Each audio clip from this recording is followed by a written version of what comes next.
All right. What's good? What's poppin'? You already know. As usual, welcome to my show. I am Amara, Negra. Thank you so much for downloading and subscribing. Today, we're talking about harassment at the workplace. My guest, oh my God. First of all, she's Black. She's beautiful. She's a boss. She is well-educated, well-spoken. I just love having these type of guests because I feel like it's so empowering when we see other women that are strong and are empowering and educating and showing other women that we can be brave, we can be strong, not to be afraid.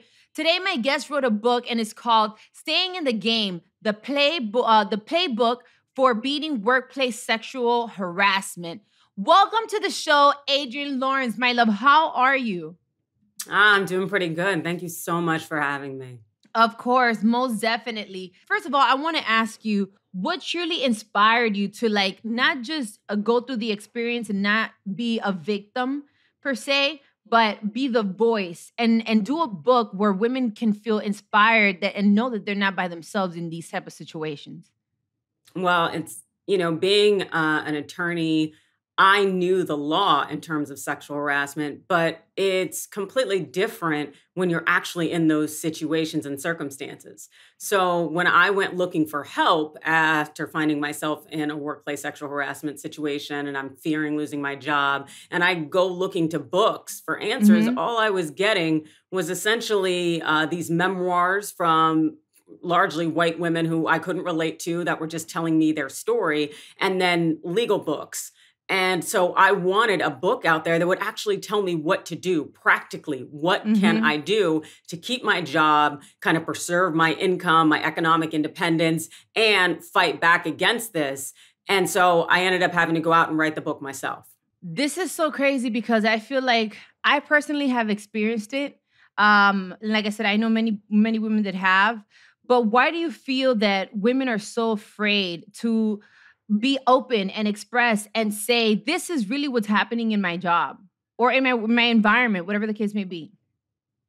In part because our society often will punish you for it. As we women often still get well, what were you wearing? What did you do? As opposed to that person is in the wrong and you deserve better. And so our society's still evolving to not do this whole you're lucky to be here to women in the workplace. And so until a lot of women realize that, they're not going to speak out because we've internalized a lot of that oppression ourselves. But I think when you're a boss, you're a strong woman, you worked for what you got. You've gone to school. You've done everything you needed to do. The last thing you want to be is in a situation where somebody's going to try to take that away from you simply because you're unwilling to, play the sexual prize for them. Have you also heard this coming from the queer community, or have you heard any cases, which makes me, curious when it comes to men as well? Yeah, big time. In my book, Staying in the Game, I address a lot of issues that impact the LGBTQIA+ community, in part because when we look at what sexual harassment is, it's really about subjugation. It's about the fact that you don't adhere to traditional gender norms, roles. And so the LGBTQ community, queer community, tends to find themselves the most at the receiving end. Also because, like a lot of racial minorities, individuals of the queer community are essentially considered marginalized. So that will make you, essentially put you in a position where people will see you as an easy target. And also the aspect of that of being hypersexualized. There are so many dynamics in our society that make it so that people are ultimately pushed out of the workplace, or they're put in situations in which they have to make these difficult decisions between their economic independence and essentially their dignity. And that's not all right. Oh my God, I just love hearing your voice. First of all, not for nothing, can you guys go to my YouTube channel, exactly, Amara, and check her out? She is so beautiful, and I just love the way that she talks, and she makes me feel so confident. I feel like if I were to be going through a situation right now, and I haven't even read the book yet, I really need a copy right now because it's important for me to be educated. So this, I can help out other fellow females that are in the workplace that need of my assistance. So guys, most definitely go check out her book because there you can really get the whole 411. So here's another thing too, right? I feel like employees don't know the difference, between the sexual harassment. like, oh, it's just a joke. You know, when they be trying to make them jokes and you don't know the difference. You don't know if to laugh or feel like, did you just try me right now? How do you know the difference? When do you know how to stop it? How do you stop it without feeling like, damn, I shouldn't have said that. That was too much. Because you do, even if you're at your workplace or even if it's your boss, you need to have boundaries and let them know, listen, I came here to work. I came here to get my, do what I got to do. And here's my boundary. Them type of jokes, that's what we ain't gonna do. So how do we know the difference between a joke and sexual harassment? All right. So I like to say there ain't no jokes when it comes to my oppression or subjugation. Like that might be a giggle for you, but it don't work for me. And so when it's a problem, you trust your instincts. How do you feel?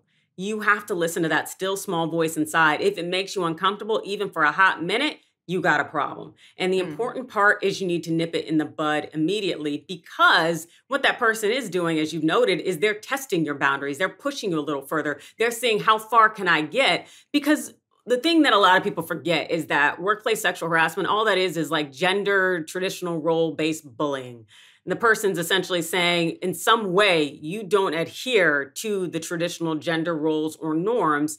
And so what I'm going to do is try to put you in your place, try to get you to play small.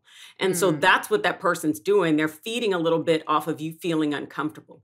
And so the moment you feel uncomfortable, that is when you nip it in the bud. That's when you say, what's up? Because otherwise the person will continue to do it, and it's just going to get worse and worse and worse. It is not a one-off. It is a behavior.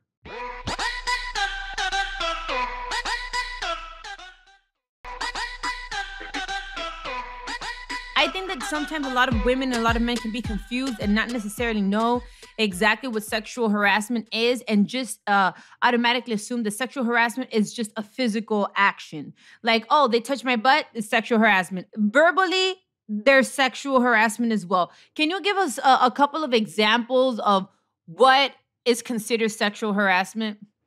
All right. So you're absolutely right. Sexual harassment, it's what they call a misnomer. It really kind of misleads you because most people think it has to involve something sexual. That is not the case. It takes on a wide variety of different non-sexual forms, like hostile behavior, physical assaults, patronizing you, denying you information and access to it, sabotaging your work. Why? The real kind of thing behind sexual harassment is the motive. What is the channels this person is using? And for example, there are 3 types of sexual harassment: gender harassment, unwanted sexual attention, and sexual coercion. Gender harassment, that's like sexist remarks, behavior, gender-based bullying. Those are like, putting up porn in the office, having conversations about someone's, nether Private regions, parts or whatever, teasing and those quote unquote jokes. And then that unwanted sexual attention. That's that inappropriate, offensive sexual advances, sexual assaults, touching, email, suggestive, like coming on to you physically. And then that sexual coercion. That's that, kind of forcing someone to say, hey, if you want to keep your job, maybe you'll give me a little head, or pressuring somebody for favors. And so the thing is, a lot of people think it has to involve sex. It doesn't necessarily need to involve something sexual. Someone may mistreat you, and it's gender-based. And it's because as a woman, maybe you're a little too assertive or a little too independent, a little too confident. That would technically be considered sexual harassment because it's sex-based harassment. You're being mistreated because maybe you don't conform to those traditional gender roles.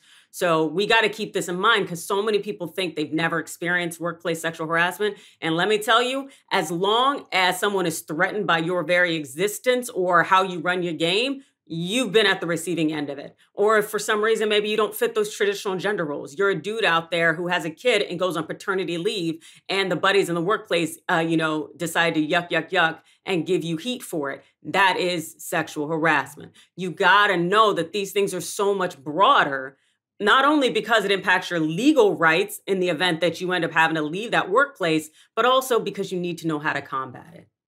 That is so crazy. See, that's what I'm saying. A lot of people are just misinformed and don't know.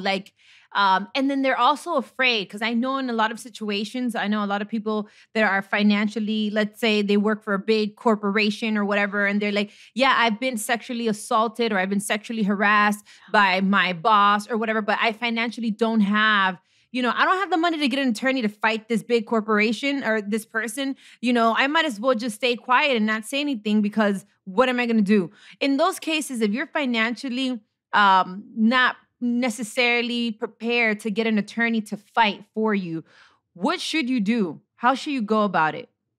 All right. So that's also in part why I wrote my book, because being an attorney, I can tell you essentially how to build your case and make your case. Because the last thing you want is when you finally decide to stand up, sue, or you want to do something about it, you didn't preserve any evidence, you have no documents. It's completely in the territory of he said, she said. So my book tells you exactly what you need to do leading up so that you can get an attorney, because a lot of attorneys work on contingency fees. So that means you don't got to pay them nothing. They're just going to take maybe a third of whatever your recovery is. But you are best positioned to show up to an attorney if you are prepared. And because again, you don't want to be in that he said, she said territory where it's your word against them. How does that happen though? Because a lot of times is that he say, she say, or I'm going to say it on the low. Hey, come to my office real quick. You know what I'm saying? Ooh, let me take that. Boom. Whatever the case may be. And then how do you say, unless you have a phone and you're recording, but then I've heard a lot of times, because this all comes out of ignorance because we don't know. Oh, you can't use that recording because that person didn't know that you were recording them or whatever. There's no cameras. How do I prove that you harassed me if nobody else is willing to testify or say anything at the workplace? Because ain't nobody trying to cast that heat. And then you just feel like you're left alone.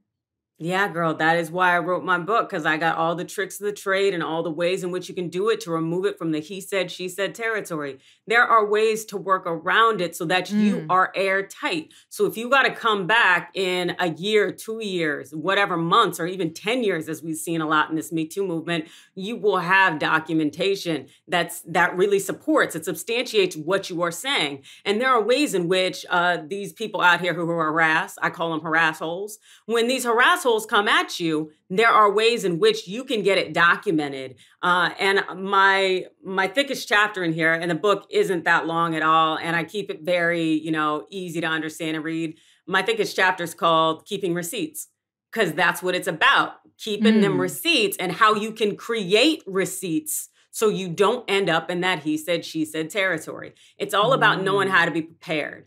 And something I'll also mention on this, where people might think that, because most people are it's an arrogance. They think, I'm not going to be sexually harassed. Believe me, you are.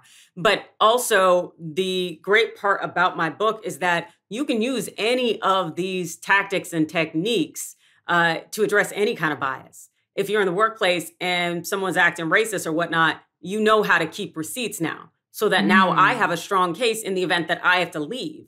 Because you have so many more options other than just suing. Like that, most people don't sue. What you can do, though, is get a lawyer, and maybe you get a real good severance. You got a great review leaving, so they can't be out there slandering your good name and all your hard work. Maybe you get a full year. How many people is out there trying to get a review? Other people are here. First of all, we're in the middle of the pandemic. The people that's out here trying to get these coins. So they're like, ain't nobody trying to be like, oh, you know what? I want to leave because you sexually harassed me or whatever, but just give me a good review. No. Give me a good review and give me them coins.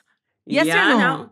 Yeah, but you don't want people out in the street saying bad things about you. So if you get kind of that agreement in there so that they can't ruin your future when you go into other jobs, but get the coins too, without a doubt. But having somebody who can negotiate and you can get a good severance, walk away, that's where it's at. But it all will depend on what do you have to offer, because your word against their word, it ain't gonna hold up. So you have to be prepared to run.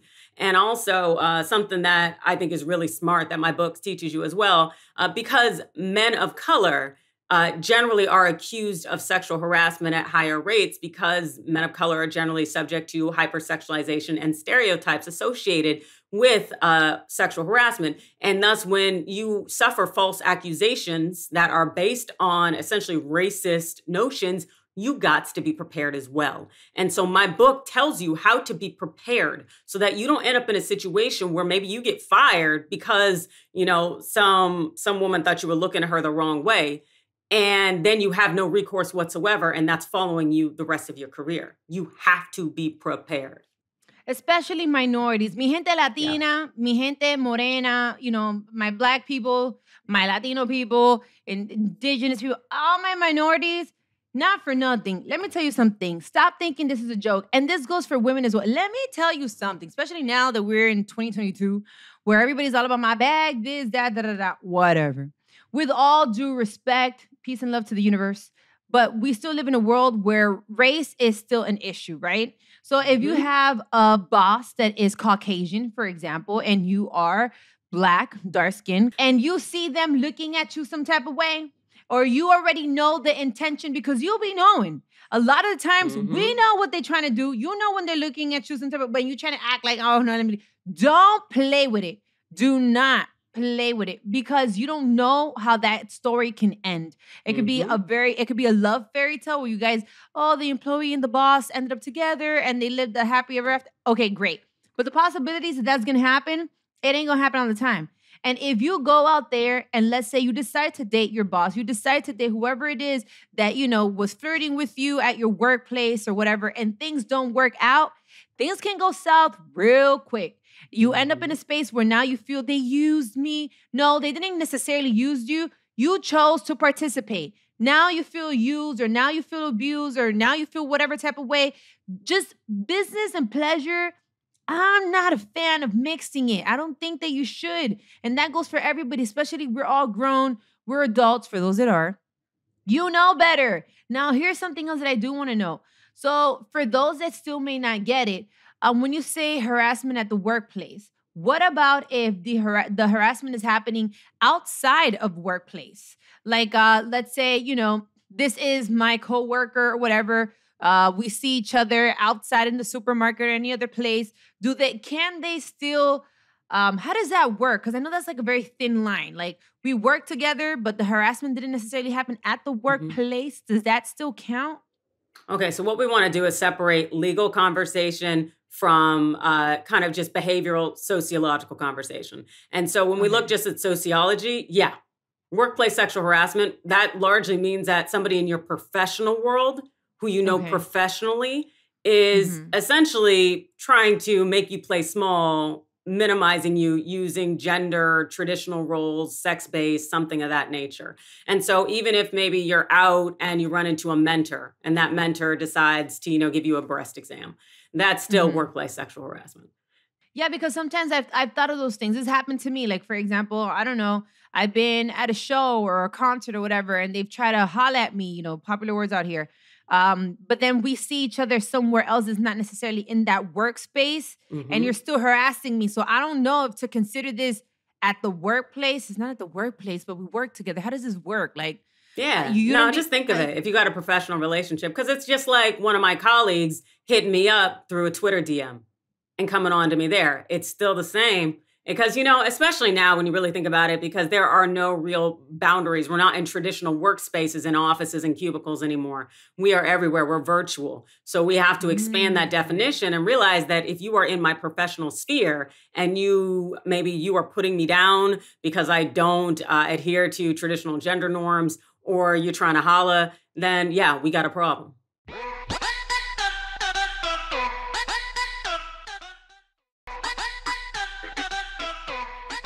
Hey, that's such a valid point that you gave right now. I hadn't even thought about that, but that's so true. Now, with everything that has happened, everybody's working from home. You know, things have changed. But social media and these DMs and these emails and Snapchats and all these fake accounts, that still counts, guys. Don't leave that out. That still counts as harassment. If they're sliding up in your DMs, sending you freaky pictures, or asking you for stuff, or talking to you some type of way, that still counts. Well, is there anything else that you feel that people really need to know that I might be missing out? Because this conversation can go on and on. I mean, I have so many questions, so many things in my mind, but what are some of the top 3 things that you feel that people really need to know about harassment? Well, people need to know that it's not about sex. It's not about sex drive. You can get sex anywhere nowadays. You can get your sexual gratification on. It has nothing to do with that. This is about power. This is about preserving traditional gender roles, about preserving that sense of power structure, male dominance, who gets to call the shots, limit the opportunities for others. This is a form of bullying. And, you know, because when we really think about it, the fact is that your position in the workforce and what you do, that'll impact your economic power. And the more economic power you have, it bolsters you in society, more things you can do. And the fact is that men have been the ones with the vast majority of economic power because they've been in the workforce and thus they could control our destinies. And so you have a lot of men out there who will sexually harass women to push them out of the workforce, sexually harass other men who don't fit that traditional gender role of what men traditionally should be. And they're doing that because they're trying to reinforce this traditional power structure that's kept men in power. And they cannot risk having essentially other men out there with just more equitable mindsets and who are treating all women fairly and actually, just doing right.